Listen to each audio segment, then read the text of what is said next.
Everyone and their mother is talking about the editing in Baby Driver, and its sharp, slick, and intoxicating rhythm that blends smoothly with the music like a pseudo-action musical.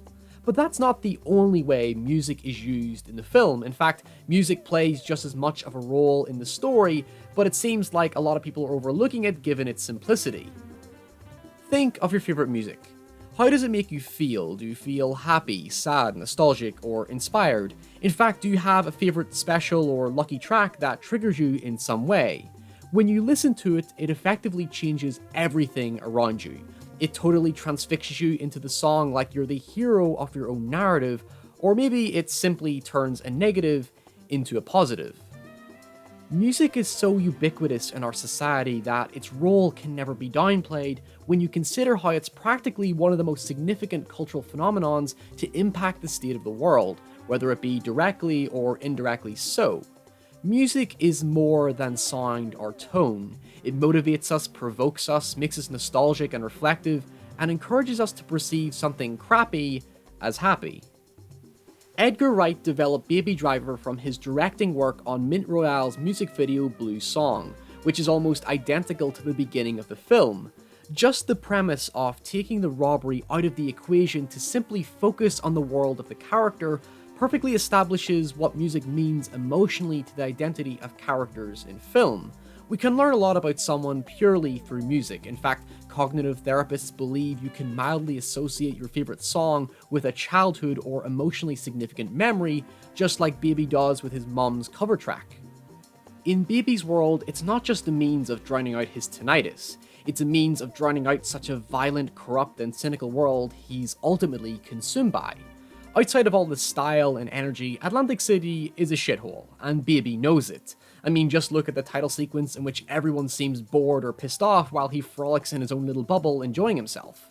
That's why I would never call the film flashy. Yes, we're so entranced by Baby and his music, but taking the buds out for just a second, you can see how much his life actually kinda sucks. He works with ruthless, unstable criminals and contends with a lot of repetition, loneliness, and a traumatic past that's left him figuratively and literally scarred. That's why scenes with Joseph and Deborah are so enticing and fulfilling. They're the shreds of happiness that Baby passionately and profoundly latches onto. As a result, music allows Baby to communicate and interact emotionally with other characters who also feel a similar sense of alienation, including Buddy. He carries such an introverted, low-key charisma which Griff questions whether it's a tough persona or he's actually scared. It's ultimately the latter when faced up against Bats over the cassette tapes, but it serves to reinforce how much Baby is trying to drown out such a cruel world he wants no part of. The mixtapes as a result are a lampoon of such serious and disparaging conversations which he completely overhauls with a new, more enlivening context. When his responsibilities go beyond being a driver and become more morally conflicted, his confidence dissipates, and he ultimately opens himself up to greater vulnerability as his music ultimately has no real protection.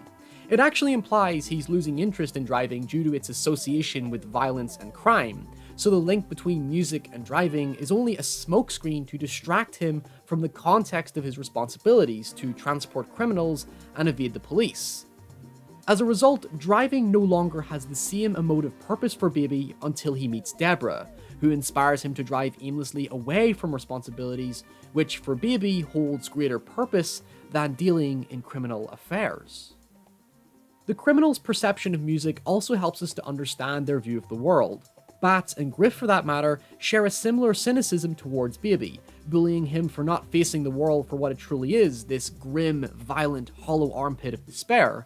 But that's not what the movie perceives the world to be. That's only what Baby and these criminals are accustomed to.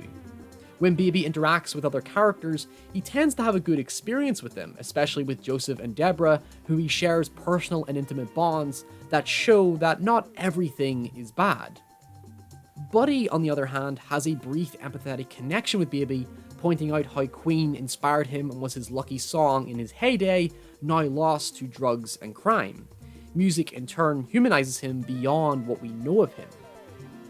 Despite the lack of real identity from the criminals who mask themselves behind fake names, including Baby, music seems to break down some sort of barrier between them, whether it be inspired or ironic. Tequila. Fundamentally, what Baby Driver succeeds in doing uniquely is establishing and perpetuating character development through music, or at the very least, how music triggers the perception of the film's world. We have those that flat out reject it, those that love and appreciate it, and then we have those who inadvertently respond to it because that's ultimately the power that music has on people. So next time you see a soundtrack, just think about its purpose to the world of the narrative. Is it one designed simply to establish the atmosphere, or does it go beyond that and tell us more about the characters than they themselves are letting on?